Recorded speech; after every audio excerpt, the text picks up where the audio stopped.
Chapter 5. Exciting Plans.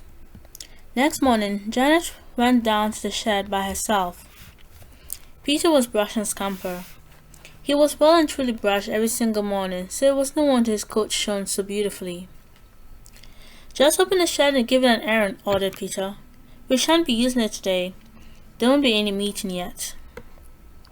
Janet skipped down the path, humming.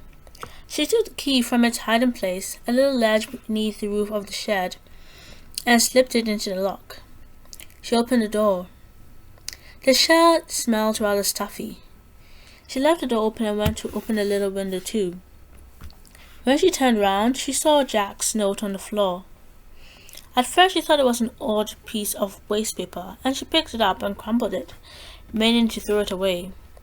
Then she caught sight of a word on the outside of the folded paper. Urgent. Very important indeed. She was astonished. She opened the paper out and glanced down it. Her mouth fell open in amazement. She raced out of the shed at top speed, yelling for Peter. Peter! Peter! Where are you? Something's happened, quick! Her mother heard her and called to her. Janet, Janet, what's the matter, dear? What's happened?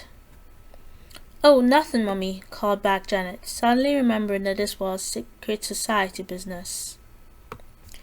Well, why are you screeching for Peter like that? Said her mother. He made me jump. Janet flew up the stairs where Peter was still brushing Scamper.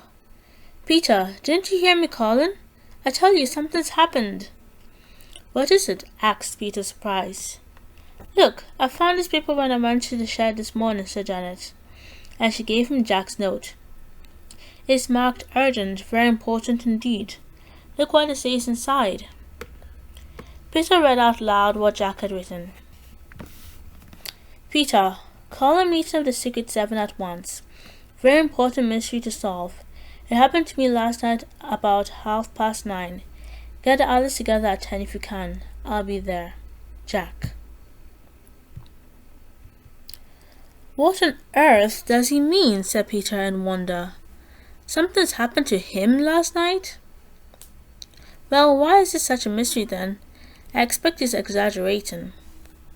He's not, I'm sure he's not, cried Janet, dancing from one foot to another in her excitement.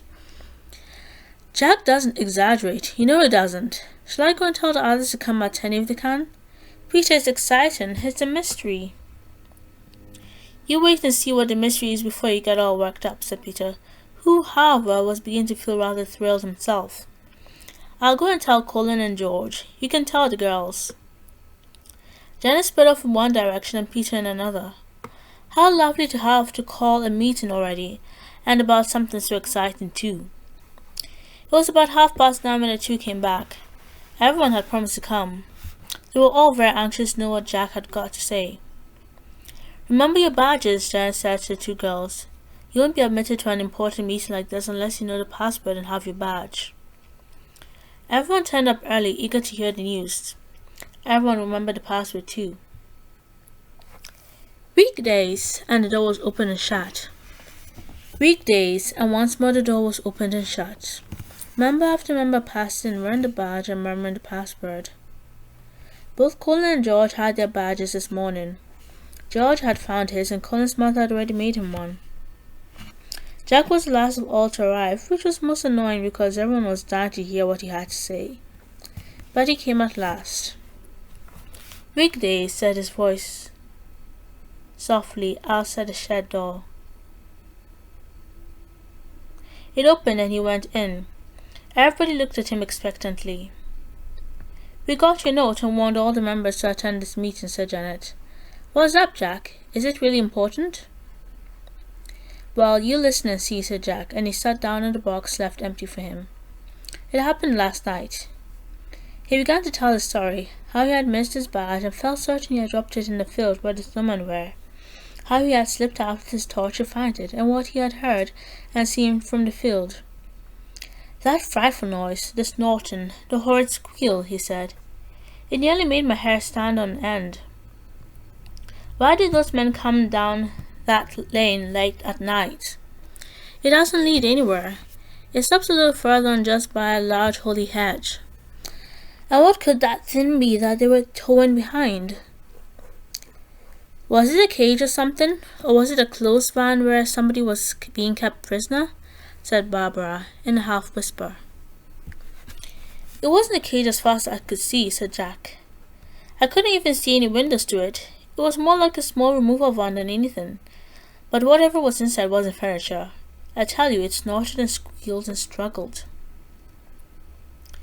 Was it a man inside, do you think? Asked Pam, her eyes wide with interest and excitement. No, I don't think so. It might have been, of course, said Jack, but a man doesn't snort like that. Unless he had a gag over his mouth, perhaps. This was a new thought and a rather an alarming one. Nobody spoke for a moment. Well, said Jack at last, it certainly is something for the Secret Seven to look into. There's no doubt about that. It's all very mysterious indeed. How are we going to tackle it? Said George. They all sat and thought. We had better find out if we can tell anything by the tracks in the snow, said Peter. We'll find out too if there are car tracks up the drive to that old house. Yes, and we could ask the old caretaker if he heard anything last night, said Colin. Bags, I don't do that, said Pam at once. I'd hate to go and ask him questions. Well, somebody's got to, said George. It might be important. I might try and find out who owns the old empty house, said Colin. Yes, said Peter. Well, let's split up the inquiries. Pam, you go with George and see if you can find out who owns the house. How do we find out? Asked Pam. You'll have to use your common sense, said Peter. I can't decide everything. Janet, you and Barbara can go down the lane and examine it for car tracks and anything else you can think of. Right, said Janet, glad that she hadn't got to question the caretaker.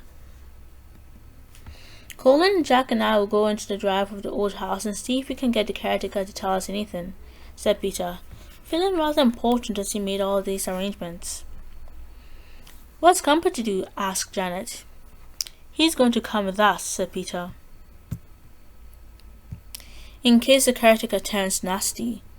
Old Scamper can turn nasty too if he has to. Oh yes, that's a good idea to take Scamper, agreed Jack, relieved at the thought of having a dog with him. Well, shall we set off? Yes, meet and report here this afternoon, said Peter. You've discovered a most exciting mystery, Jack, and it's up to the Secret Seven to solve it as soon as they can. End of chapter 5.